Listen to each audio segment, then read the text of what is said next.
మాజీ municipal chairman Advala జ్యోతి లక్ష్మణ్ ప్రచారంలో దూసుకుపోతున్నారు. ప్రచారంలో స్వచ్ఛందంగా యువకులు, మహిళలు తరలివచ్చి అత్యధిక మెజార్టీతో అడ్వాల జ్యోతి లక్ష్మణ్లను గెలిపించుకుంటామని ముందుకు వచ్చారని, ఇక జగిత్యాల 40వ వార్డు అభివృద్ధితో పాటు మున్సిపల్ చైర్మన్గా 11 నెలల పదవీ కాలం ఎంతో అభివృద్ధి చేశారని, మరోసారి కౌన్సిలర్గా గెలిపించుకొని జగిత్యాల అభివృద్ధితో పాటు 40వ వార్డు రోడ్డు వెడల్పు చేసి ప్రజలకు సేవ చేసుకుంటా కాంగ్రెస్లో అన్ని వర్గాలతో కలిసి పనిచేస్తామని అడ్వాల జ్యోతి లక్ష్మణ్ తెలిపారు. ఇక దీనికి సంబంధించి మరింత సమాచారం మా ప్రతినిధి ప్రవీణ్ కుమార్ అందిస్తారు. మున్సిపల్ ఎన్నికల నేపథ్యంలో అయితే విస్తృత స్థాయిలో ప్రచారం అయితే జరుగుతుంది. అయితే జగిత్యాలలో హోరాహోరీగా ప్రచారాలు అయితే కొనసాగుతూనే ఉన్నాయి. అయితే మనతో పాటు పార్టీ వార్డు సంబంధించినటువంటి అడ్వాల జ్యోతి మనతో ఉన్నారు. అయితే ఏ విధంగా ప్రచారం నడుస్తున్నది, అయితే ప్రజలు ఏ విధంగా ఆదరిస్తున్నారని తెలుసుకునే ప్రయత్నం చెప్పండి మేడం. ముందుగా జగిత్యాల పట్టణ ప్రజలందరికీ, అలాగే నా వార్డు, నా కుటుంబ సభ్యులందరికీ కూడా హృదయపూర్వకంగా నమస్కారాలు తెలియజేస్తున్నాను. 2014 నుంచి ఇప్పటి వరకు నా 40వ వార్డు, గతంలో 36వ వార్డు, ఇప్పుడు 40వ వార్డు, నన్ను వాళ్ళ ఇంట్లో సొంత బిడ్డలాగా ఆదరిస్తున్నారు. కాబట్టి 2014లో ఈయన పోటీ చేసి గెలవడం జరిగింది. గతంలో ఏంటంటే 2014 కంటే ముందు ఈ వార్డు అనేది ఒక టీడీపీ కైవసం, ఇది కాంగ్రెస్ ఎప్పుడు రాలేదు. సో దాని తర్వాత ఎప్పుడైతే తిను 2014లో జీవనన్న యూత్ లీడర్ గా ఆయనను పిలిచి అవకాశం ఇచ్చిరో అప్పుడు కాంగ్రెస్ కైవసం చేసుకుంది. సో దాని తర్వాత మళ్ళీ నేను 2020లో నేను కూడా పోటీ చేసి గెలవడం జరిగింది. మళ్ళీ నాకు ఒక్కసారి 2024లో మళ్ళీ కాంగ్రెస్ ప్రభుత్వం వచ్చిన తర్వాత నాకు అవకాశం వచ్చింది. కాబట్టి సో దాంతో పాటు నేను ఒక సంవత్సరం అంటే 11 నెలలు చైర్పర్సన్ గా చేయడం కూడా జరిగింది. సో చేసిన తర్వాత ఒక 11 నెలలే చేశాను కదా, మళ్ళీ కూడా అవకాశం తీసుకోవాలి.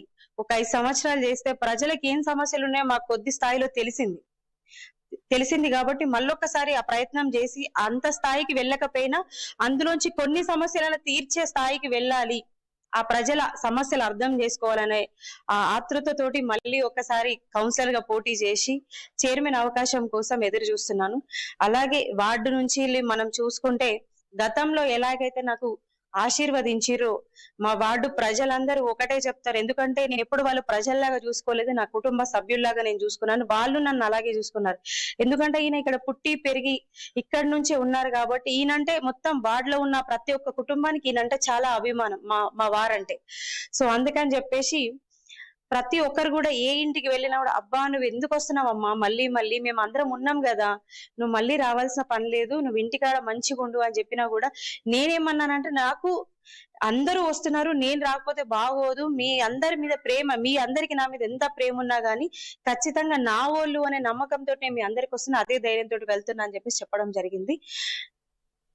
ప్రస్తుతానికి మనకు 40 నెంబర్ వార్డులో ఎలాంటి ప్రధాన సమస్యలు ఉన్నాయి, మీరు ఏ విధంగా అది తీర్చే అవకాశం ఉన్నాయి, అదే విధంగా ప్రజలు మిమ్మల్ని ఏ విధంగా ఆదరిస్తున్నారు? యాక్చువల్లీ ఏంటంటే జగిత్యాలో నడిబొడ్డున ఉంటుంది ఇది 40వ వార్డు. అంటే స్థానికంగా అంగడి బజార్ కాబట్టి చాలా కంజెస్టెడ్ ఏరియాస్ సో ఉంటాయి, చిన్న చిన్న సందులు ఉంటాయి. ఎందుకంటే ఎప్పుడో పుట్టిన వార్డు ఇది. సో అందుకని చెప్పేసి చిన్న చిన్న గల్లీలు ఉంటాయి. గతంలో ఉన్న ఈయన కంటే బిఫోర్ ఉన్న కౌన్సిలర్స్ ఎవరైనా సరే ఎప్పుడు కూడా ఈ రోడ్లు బాగు చేయాలి, మరి ఎవరిని కూడా సెట్ బ్యాక్ తీసుకొని ఇండ్లు కట్టిపించుకోవాలి అని ఎన్నడూ కూడా ఆలోచించలేరు. ఎప్పుడైతే ఈయన 2014 కౌన్సిలర్ అయ్యారో ఆ రోజు ఒకటి నిర్ణయించుకున్నారు, మనం రేపు పొద్దున ఏదైనా ఒక చిన్న ఆపత్తి వచ్చి ఒక అంబులెన్స్ లోపలికి రావాలి అని అనుకున్న రోజు నాడు ఎట్లా అవుతుంది, మన ప్రతి ఆ ఒక్క క్షణం ఆటోలో వెళ్తే కుదరదు కదా, ఒక బండి మీద వెళ్తే కుదరదు కదా, ఖచ్చితంగా అంబులెన్స్ లోపలికి రావాల్సిందే, ఎవరికి ఎలాంటి ఇబ్బందులు ఉండొద్దు. ఒక కారు వెళ్ళలేని పరిస్థితి, ఒక ఆటో వెళ్ళలేని పరిస్థితి, ఒక బైక్ వెళ్తే మళ్ళీ ఇంకొకరు నడవలేని పరిస్థితి అట్లాంటిది ఉంటుండే, ఒక కారు వెళ్తే నడవలేని పరిస్థితి ఉంటుండేది. కాబట్టి సో మేము అది ఫస్ట్ ప్రధాన సమస్యగా తీసుకొని ప్రతి ఒక్క గల్లీని అందరిని బతింలాడుకొని, ఎవరి దగ్గర కూడా ఎలాంటిది లొంగకుండా ప్రతి ఒక్కరిని బతింలాడుకొని గద్దెలు తీపించుకుంటా, అందరిని సెట్ బ్యాక్ చేయించుకుంటా, అందరిని బతింలాడుకుంటా మా వారైనా నేనైనా అందరి దగ్గరికి వెళ్ళి ఇట్లయితే రేపు పొద్దున మనం బాగానే ఉన్నాం, మన భవిష్యత్తు తరాలు బాగుండాలి అని అంటే ప్రతి ఒక్కరు వెనక్కి వెళ్ళాలి, సెట్ బ్యాక్ వెళ్ళి ఇండ్లు కట్టుకుంటే రేపు పొద్దున రోడ్లు మంచిగా అవుతాయని చెప్పేసి ప్రతి ఒక్కరి దగ్గర రిక్వెస్ట్ చేసుకుంటా అందరిని ఎవరైతే కొత్త ఇండ్లు స్టార్ట్ చేశారో వాళ్ళందరితోటి సెట్ బ్యాక్ జరిగిపిచ్చేసి రోడ్లు వెడల్పు చేయడం.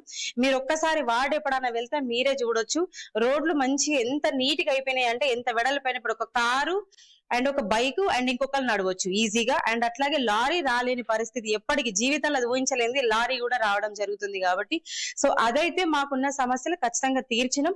ఇంకా ఏమైనా సమస్యలు తలెత్తుతే ఇట్లా డెఫినెట్ గా అవన్నీ తీర్చడానికి 100% 24/7 మేము ఇక్కడే అందుబాటులో ఉంటామని చెప్పేసి సందర్భంగా మున్సిపల్ చైర్మన్ గా 11 నెలలు కొనసాగారు. అయితే 11 నెలల కాలంలో మీరు తీర్చిన సమస్యలు ఏమైనా ఉన్నాయా? అదేవిధంగా కొత్తగా మీరు ఏం చేయాలనుకుంటున్నారు మున్సిపల్?